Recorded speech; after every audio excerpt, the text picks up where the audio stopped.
بسم اللہ الرحمن الرحیم۔ تو انشاءاللہ آج ہم سبق نمبر 10 پڑھیں گے۔ سبق نمبر 10۔ جو 9 سبق ہم نے پڑھے نا، ان میں حرکات کا سبق بھی آ گیا، حروف قریب الصوت کا سبق بھی آ گیا، اپنا اس کے بعد کھڑی حرکات کا سبق بھی آ گیا، حروف مدہ کا سبق بھی آ گیا، تنوین کا سبق بھی ہم نے پیچھے پڑھا، اور آگے حروف لین کا سبق بھی۔ یہ جتنے ہم نے 9 سبق پڑھ لیے نا، ان تمام کے تمام سبق کے جو قواعد ہیں وہ اس سبق میں استعمال ہوں گے، یہ آپ نے ذہن میں رکھنا ہے۔ اور دوسرے حروف کی ادائیگی کے حوالے سے سیٹی والے حروف، نرمی والے حروف اور ہمیشہ پر پڑھے جانے والے حروف، ان کا بھی آپ نے خاص خیال کرنا ہے۔ یعنی یوں سمجھیں آپ کہ یہ جو 9 سبق آپ نے پڑھے نا، ان 9 سبقوں کی یہ آگے مشق ہے، ٹھیک ہے؟ ان 9 سبقوں کے قواعد آپ نے اس سبق میں لگانے ہیں اور پہچان بھی آپ نے رکھنی ہے۔ ہیجا کیسے کرنا ہے، پھر رواں کیسے پڑھنا ہے، یعنی یہ سبق ہیجوں کے ساتھ اور رواں دونوں طرح آپ کو یاد ہونا چاہیے، بہترین اچھے طریقے سے یاد ہونا چاہیے۔ آئیں ہم پہلی لائن پڑھتے ہیں انشاءاللہ۔ قاف الف زبر قا،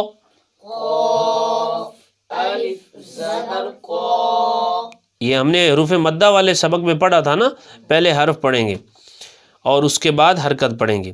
لام زبر لا، قول، اب دیکھیں سوچیں، آپ خود پہچان کریں کہ اس میں قاف کو قا اس کو لمبا کیوں کر رہے ہیں اور لام کو کے اوپر زبر اس کو لمبا کیوں نہیں کر رہے؟ قول، وجہ یہ ہے قا اس کو لمبا اس لیے کر رہے ہیں کہ دیکھیں الف سے پہلے قاف کے اوپر زبر ہے، تو اگر الف سے پہلے حرف پر زبر ہو تو پھر کیا کرتے ہیں؟ ہاں کیا ہوگا؟ الف مدہ ہوگا۔ اب لام کے اوپر صرف زبر ہے تو یہ کیا ہوا؟ متحرک، اور زبر کیا ہے؟ حرکت ہے۔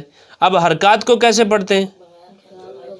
بغیر کھینچے، ان کو لمبا نہیں کرتے، نہ ہی جھٹکا لگاتے ہیں، ان کو نہیں کھینچنا اور نہ ہی جھٹکا لگانا، بلکہ کیا ہے؟ معروف پڑھنا ہے۔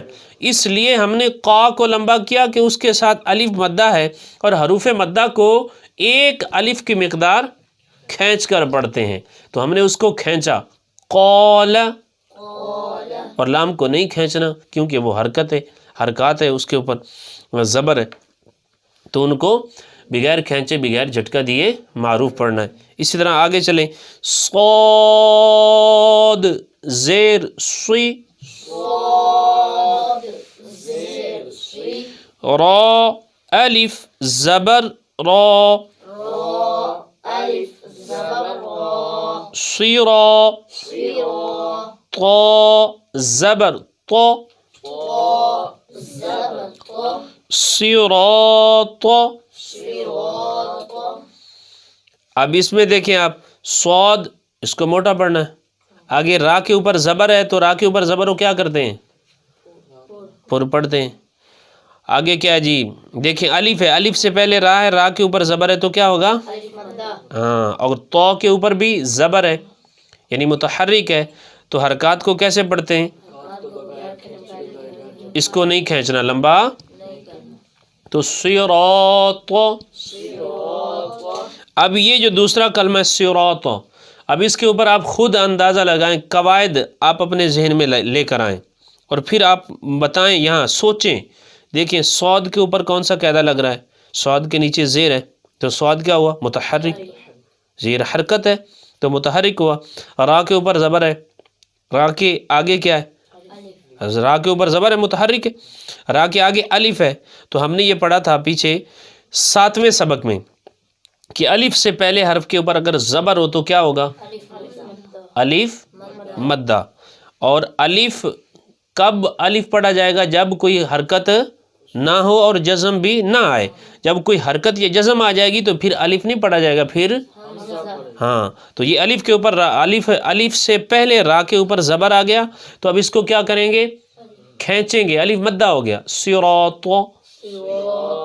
تو قاعدہ یوں بتائیں گے، صاد متحرک، را متحرک، الف مدہ، تو متحرک. اب اگر پوچھا جائے الف مدہ کیسے ہو رہا ہے تو آپ کیا بتائیں گے؟ الف سے پہلے را کے اوپر کیا ہے؟ زبر ہے، تو اس لیے الف مدہ ہوگا. اسی طرح آگے ہا کھڑا زبر ہا، رال الف زبر را، ہاذا، ہا کے اوپر کھڑا زبر ہے نا، تو اس کو بھی کھینچیں گے. کیوں؟ کھڑی حرکات جو ہیں یہ حروف مدہ کے قائم مقام ہوتی ہیں. جس طرح حروف مدہ کو ایک الف کی مقدار کھینچ کر پڑھتے ہیں، ان کو بھی کھینچ کر پڑھنا ہے. اس لیے اس کو بھی کھینچ لیں، لمبا کر رہے ہیں، اور را کو بھی لمبا کر رہے ہیں، اس کے ساتھ الف مدہ ہے ہاذا. اسی طرح آگے آسان ہے سبق، ذالک، کانو، قالو. اب قالو آپ دیکھیں اس کے اوپر قاف کو بھی لمبا کر رہے ہیں. کیوں؟ آگے الف ہے، الف سے پہلے قاف ہے، قاف کے اوپر زبر ہے، تو کیا ہو رہا ہے؟ الف مدہ. اور آگے لام کو بھی لمبا کر رہے ہیں. کیوں؟ واو ساکن ہے، واو کے اوپر جزم آ رہی نا، اور اس سے پہلے لام کے اوپر پیش ہے، تو کیا ہوا؟ ہاں تو دونوں کو کیا کریں گے؟ ہاں لمبا کر کے پڑھیں گے، ایک الف کی مقدار. قالو. تو اسی طرح میں بقیہ حروف آپ کو پڑھ کے سنا دیتا ہوں. دوسری لائن میں جیسے لہو، سوفا. اب دیکھیں سوفا میں دیکھیں سین کے اوپر زبر ہے، آگے واو ساکن ہے، تو کیا ہوگا؟ واو ساکن سے پہلے زبر ہے، واو لین ہوگا، تو اس کو کھینچیں گے نہیں، لمبا کر کے نہیں پڑھیں گے، بلکہ نرمی سے معروف پڑھنا ہے. سوفا. قول. یہاں پہ دیکھیں یہاں بھی واو لین ہے، قاف متحرک، واو لین، اور آگے لام کے اوپر کیا ہے؟ تنوین، دو پیش ہیں. قول فیہ. اب دیکھیں یہاں فا کے نیچے زیر ہے، آگے یا ساکن ہے، تو اب کیا ہوگا؟ یا مدہ. یا ساکن سے پہلے حرف کے نیچے زیر ہو تو کیا ہوتا ہے؟ یا مدہ. اس کو کھینچ کر پڑھنا ہے. فیہ، نوحیہ، بیہ. اب دیکھیں نوحیہ، نو کو کیوں لمبا کیا؟ واو ساکن سے پہلے نون کے اوپر کیا ہے؟ پیش ہے، تو اس کو کیا کرنا ہے؟ کھینچ کر پڑھنا ہے. اور حی آگے والی حی، ہا ہلکی، اس کو کیوں لمبا کیا؟ اس کے ساتھ کیا ہے؟ یا مدہ ہے، اس کو کھینچنا ہے، یا ساکن سے پہلے، ہا کے نیچے زیر ہے. تو اس طرح آپ قواعد کو اپنے ذہن میں رکھیں گے نا تو بالکل آسان سبق ہے یہ. اور ہجا کرتے وقت یہی ہے، اگر کوئی ساکن حرف آ جاتا ہے پہلے دونوں حروف کو پڑھیں، اس کے بعد حرکت پڑھیں. آگے تیسری لائن میں آ جائیں، لیسا بین عذابا متاعا طغى شکورا غفورا داود خوف یوم قیل، قاف موٹا، حیل رسلہ، رسلہ. اور دوسرا رسولہ. کیوں؟ دوسرے میں سین کے ساتھ واو مدہ، اس لیے لمبا کریں گے، کھینچ کے پڑھیں گے. رسولہ، الیہ، علیہ، صوابا، مآبا، صلاةً. اب اس میں کیا ہے؟ صلاةً میں صاد کا ہیجا تو آسان ہے، صاد زبر صو، لیکن لام کا جب ہیجا کرنا ہے واو نہیں پڑھنا، لام کھڑا زبر لا، صلا، تا دو زبر تن، صلاةً.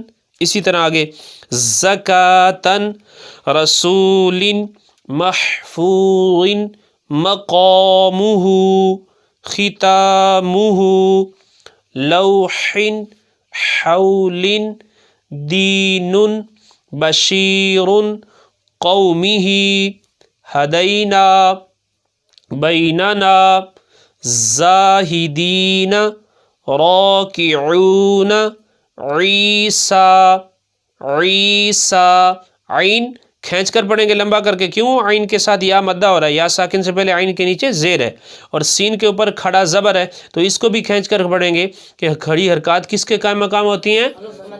ہاں، تو ایک الف کی مقدار کھینچ کر پڑھیں گے. عیسیٰ، موسیٰ، صدوری، آوا، قولاً، قوماً، قوماً، میقاتاً، منیراً، شیئن، شیئن، ہارون، سلیمان، شہود، قعود، عین، قعود حلق کے درمیان والے حصے سے.